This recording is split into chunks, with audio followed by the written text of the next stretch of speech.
What happens when a young, talented team realizes they're not just making the playoffs? They're actually ready to compete for a division title. When you stop settling for depth rentals and start pursuing the kind of veteran leader who can transform a good team into a great one. Welcome back, folks. It's Monday, January 19th, 2026, and we got an absolutely fascinating development in the Montreal Canadiens trade deadline strategy. According to a report from Michael DeRosa, Kent Hughes has elevated his sights significantly. After exploring Anthony Mantha and Erik Haula as depth additions, Montreal is now targeting Boone Jenner, the captain and heart and soul of the Columbus Blue Jackets. And let me tell you why this makes perfect sense for where the Canadiens are right now. Montreal is sitting in third place in the Atlantic Division with a record of 27 wins, 15 losses, and 7 overtime losses. They're exceeding expectations. They're winning games. The young core is producing at elite levels. And most importantly, they're starting to believe they can actually compete for a division title, not just sneak into playoffs. Meanwhile, Columbus is struggling. They're 6 points out of a wild card spot. They're clearly sellers. And Boone Jenner, their captain, is set to become an unrestricted free agent at the end of the season. That makes him the most valuable rental on the market right now. A veteran leader with term left on his contract who could actually help a team make a deep playoff run. For a young team like Montreal, acquiring a captain from a rival organization isn't just about adding goals. It's about bringing in someone who knows how to win, who knows how to lead, who can teach the young guys what it takes to compete at the highest level. Let's talk about what Jenner actually brings to the table, because the numbers are absolutely staggering. 75 hits in just 34 games. That's over 2 hits per game. That's a player who finishes every check, who dominates physically, who makes opponents think twice before taking liberties with his teammates. But here's what separates Jenner from a typical enforcer. He can actually play hockey. He's got 24 points this season, which puts him on pace for a legitimate top 6 forward. He's not just throwing hits and fighting. He's contributing offensively while also bringing that physical edge that playoff teams desperately need. Imagine a line with Boone Jenner, Uri Slavkovsky, and Josh Anderson. That would be the most physically punishing line in the entire league. You're talking about 3 guys who are all over 200 pounds, all willing to finish checks, all capable of playing a heavy, grinding style.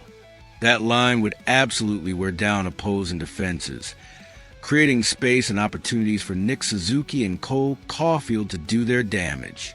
But the versatility is what really makes Jenner special. The report emphasizes this perfectly. He will provide the Canadiens with another player who can play both center and wing. With Kirby Dach and Alex Newhook still dealing with injuries, having someone who can play multiple positions is incredibly valuable. Jenner can take face-offs, he's elite in the circle, but he can also slide to the wing when Montreal gets healthy. That flexibility is crucial for a team trying to navigate the injury carousel, and he's a penalty kill specialist. Montreal has been searching for consistency on the penalty kill all season. Jenner is the kind of player who thrives in those situations. He's the guy you put on the ice when you need a crucial kill in the third period. He's the player coaches trust completely in every situation. Now let's talk about the cost, because this is where it gets tricky. Jenner is going to be more expensive than Mantha or Haula. You're paying what the report calls the captain's tax. You're probably looking at a second-round pick and a mid-level prospect.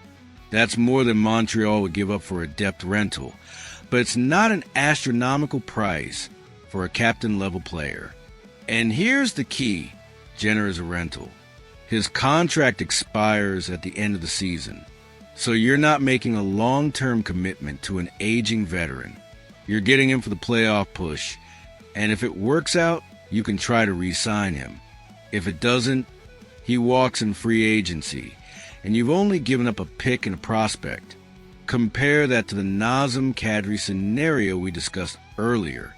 Kadri would cost more in assets and come a long-term contract through 2029. Jenner costs less and has no long-term obligation. That's a much smarter move for a team that's still building. The timing is perfect too. Columbus is clearly out of contention. They're not going to make a playoff run. They're going to be sellers. Jenner, as their captain and most valuable piece, becomes available.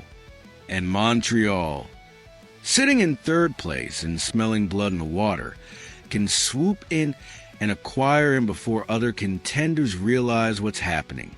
Think about the statement it sends to the locker room. You bring in a captain from a rival organization. You tell your young players, this is what a leader looks like. This is how you prepare. This is what it takes to win. That's invaluable for a team still learning how to compete at the highest level. And let's be honest about what this means for the Atlantic Division race. Toronto just got demolished 6-1 by Utah.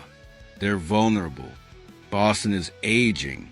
Tampa is no longer the powerhouse they once were. If Montreal adds Jenner, if they add that veteran leadership and physical presence, they can absolutely compete for the division title. A division title means home ice advantage throughout the playoffs. It means you're not playing the best team in the league in the first round. It means you control your own destiny. That's huge for a young team trying to make a playoff run. The report suggests that Jenner is the kind of player who can take you from a first-round exit to a conference final appearance. That might sound like hyperbole, but it's not.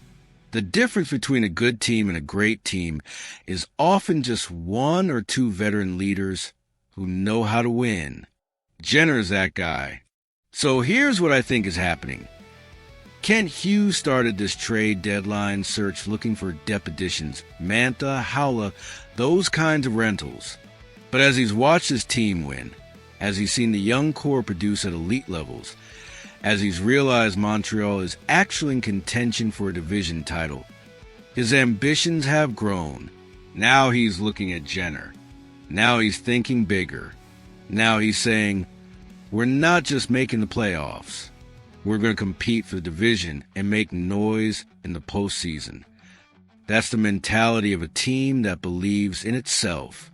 And if Hughes can pull off the Jenner acquisition, if he can bring in a captain-level veteran who knows how to win, the Canadiens suddenly become one of the most dangerous teams in the Eastern Conference. What do you think, folks? Should Kent Hughes go after Boone Jenner and elevate his ambitions for the season? Is a captain-level rental worth the investment of a second-round pick and a mid-level prospect? Would you rather see Montreal make the safe, calculated moves with Manta and Haula, or swing for the fences with Jenner? Drop your thoughts in the comments below. And don't forget to hit that like button because the trade deadline is heating up, and we're going to be covering every move, every rumor, and every development as the Canadiens continue the pursuit of the perfect playoff reinforcements.